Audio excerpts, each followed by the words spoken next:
Hello guys. Hello.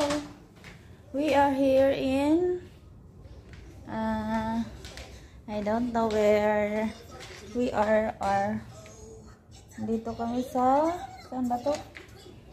Basta dito sa MOA.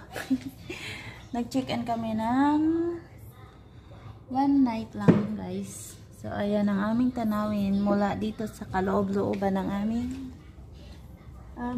bahay. Charis. Hello ko. O, tanaw dito yung barko na nagbubuhos ng buhangin. Yan yung malapad na ginagawa na yung binubuhusan ng maraming buhangin guys. O, diyan sobrang lapad na talaga niya. Oh, grabe. Grabe ang lapad. Guys.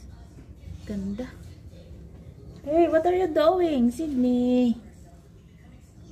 So, ayan. Ang tanawin mula dito sa loob. Ang ganda ng namin dito. Room. So, ayan. Ganda ng tanawin, guys.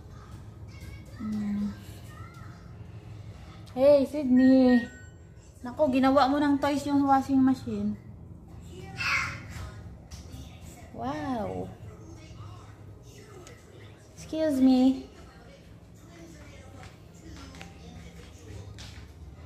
So, ayan, may sarili kaming ref and freezer. May laman, wala. This one, wala din. So, walang laman lahat. And this one, pwede siya mag-washing and mag-microwave. Ganda. Sa lahat ng na-check-in na namin ni Madam, ito pinakamaganda guys. Sabi ko kanina kay Madam. So let's go. Let's prepare na Sydney para mag-swimming.